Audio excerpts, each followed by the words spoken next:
All right, so today we're going to jump into some foundations.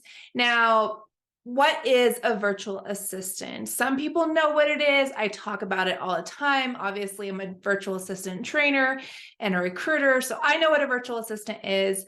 But you might be new here. You might have been following me for a while and you're like, I don't know what Ray is talking about, and whatever.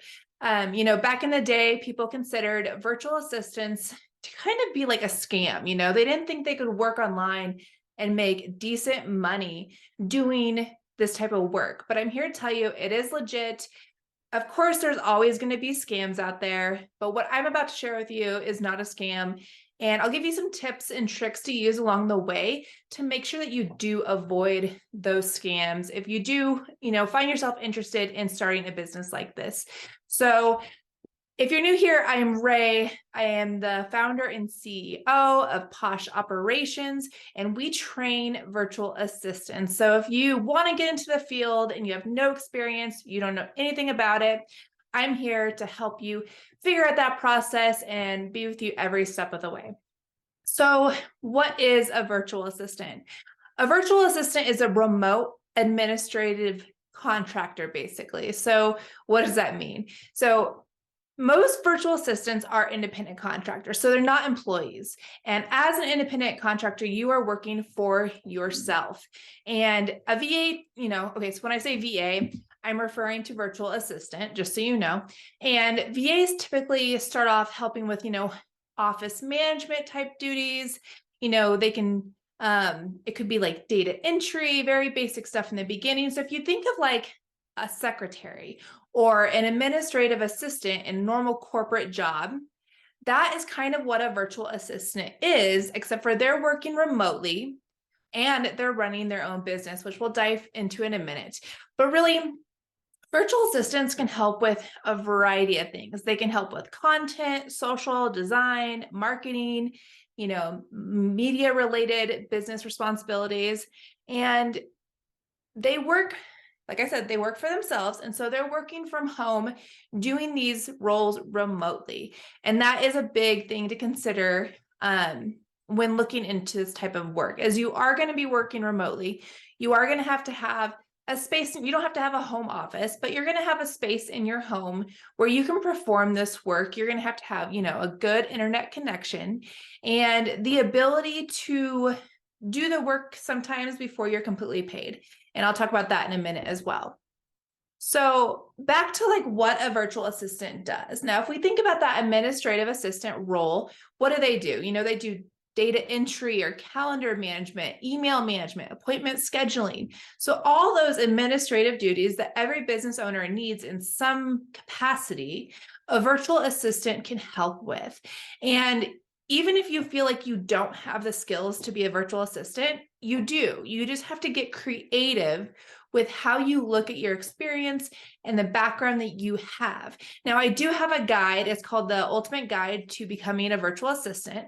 And you can find that in my bio here. And that's going to walk you through kind of looking at your past experiences, looking at your skill set, if you have any education, and how you can utilize that as a virtual assistant and start your own VA business today.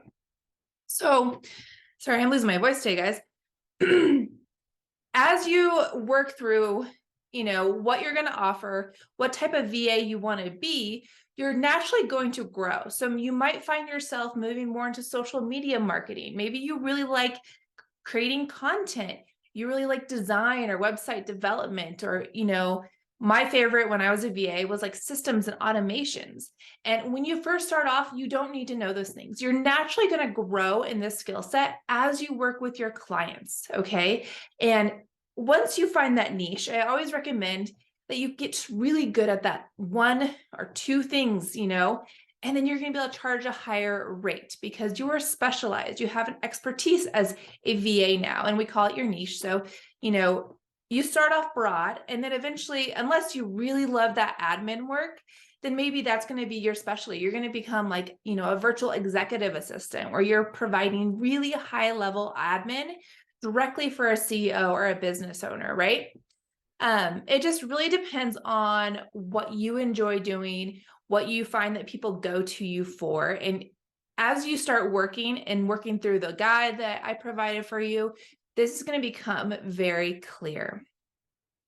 Now, one thing I mentioned this before is that you are a business owner. You're going to be choosing your own hours. You set your own rates. You're not an employee. And this transition can be difficult for people because most of us have that employee background. We're used to clocking in at 8 or 9 in the morning. We clock out at 4 or 5 in the afternoon. And, we do what we're told when we're told to do it.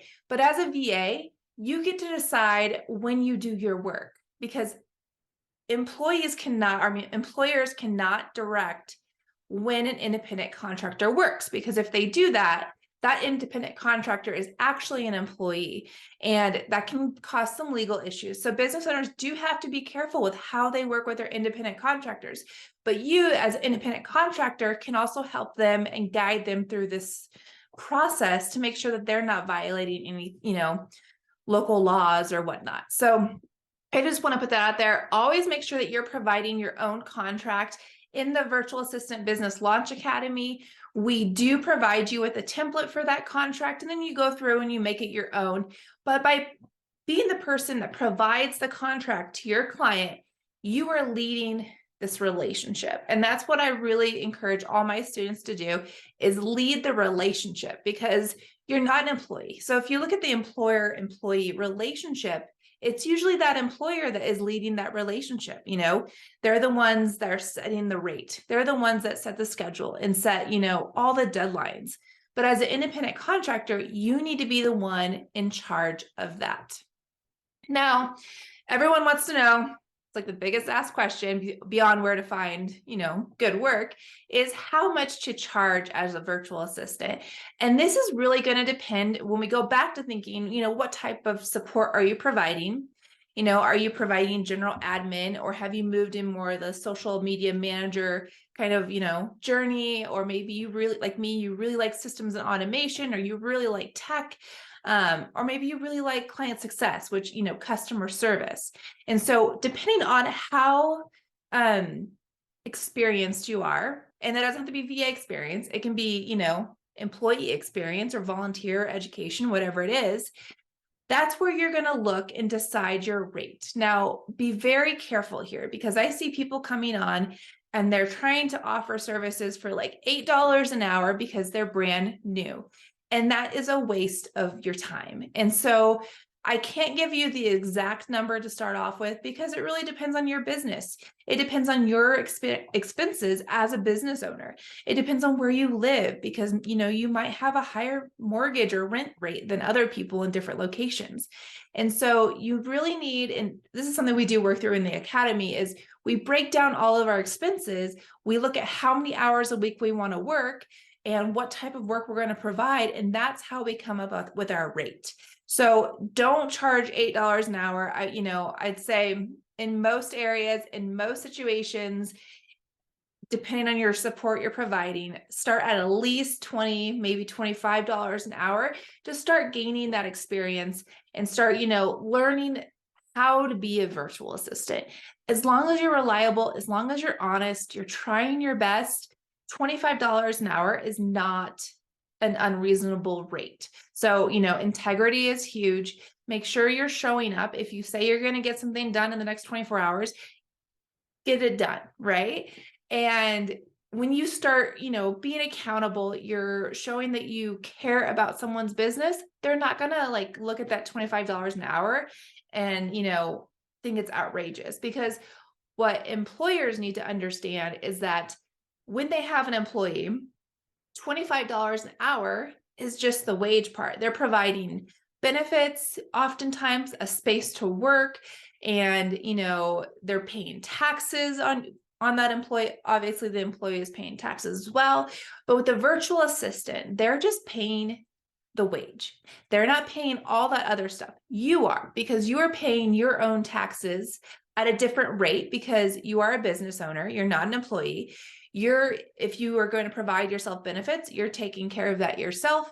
You're providing your own space, your internet, all these things. And so your rate is not the equivalent of an employee rate. So when you do set your rates, don't set the same salary or rate as you would as an employee. Now, when we look at rates, there's different ways to set these. So you have your hourly rates, which is, straightforward. You work an hour, you charge an hour, or you have your retainers. And so a retainer is similar to like a salary. So you're saying, I'm going to, provide X, Y, and Z support to you every month for this amount of money. And so it doesn't matter so much how much you work during that month, as long as you're providing the support that you have agreed to. And so then every month you're going to invoice your client that amount, they're going to pay it, just kind of like that similar salary situation with employee to employer relationships. Then you have packages. So the thing with packages is that you're going to have to make sure that you either have clients who are continually signing up for more packages with you, or you have to realize that you're going to have to be having more discovery calls, really searching for these clients a lot more than you would if you have a retainer structure. Now, when we look at stuff like website development, or, sometimes the social media type packages, that's when we want packages to come into play, because you're saying you have an end game in mind. I'm going to develop your website. When that website is developed, this package is over. And then maybe you have a retainer for managing the website. So there's certain situations when a package makes sense. However, for a traditional VA role, I really recommend that you go the retainer route. Now, in the very beginning, it might feel better to you to do an hourly structure, because you don't know how much time is going to go into some of these projects. And so time tracking is huge in the beginning, because then you can start to see, okay, it takes me, 4 hours a week to do this. It takes me 2 hours a week to do this. And then you can start seeing, okay, if I sign someone and I'm going to give them, this list of offers, or, whatever it is you're doing, then it's going to take me 40 hours a month. And if my ideal rate is $40 an hour, here's what that packet or the retainer looks like for them. And so in the beginning, it isn't a bad idea to go ahead and do hourly, but I do encourage you, as you grow as a VA, to up the ante and start offering retainers. Now, the last thing I wanted to cover here, and so we're just doing foundations today, is where do you find VA work, right? Everyone's like, everything I signed up for is a scam, or someone wants me to post like fake rentals on Facebook. That's happened, right? Okay, so Upwork is a platform for independent contractors or freelancers. And what they do is business owners will come on, they'll post a position or a gig that they, would like to have fulfilled. And then the independent contractors can submit a proposal. And this is a great way to kind of start playing with some of the tasks that you might want to offer. However, I don't recommend you stay on this platform, because it does take a 20% cut of your earnings, which is a lot. And so then you do have to charge them more to make sure you're still hitting that ideal rate. But it's a great place to get your feet wet, to start playing around, understanding, your style of working remotely. And then it's also just a great place to network. So another favorite of mine would be Facebook groups. If you join some entrepreneur Facebook groups, you're going to often see that people are looking for a virtual assistant or social media manager, whatever it is that you want to do. People are constantly posting, looking for these people. They want reliable, responsible people. That's the biggest thing that people are looking for. And most likely that is you, if you're here listening to this right now. Now there's, just be careful when it comes to like applying for jobs. If your spidey senses go off and you're like, this just either feels too good to be true, or if people are asking for financial information, nope, just block them. They don't need that. When we talk about invoicing in our academy, and there's ways to safely invoice people so that you're not providing them with your bank information or, sensitive information where they could truly scam you. So if you're talking to someone and it does not feel real, just stop. There's so many people out there looking for help that you don't have to be, compromise what you feel is right. And so just be aware.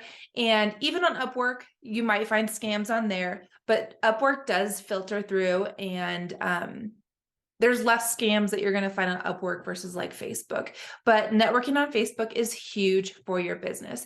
So those are just a few of the foundations of becoming a virtual assistant, what a virtual assistant is.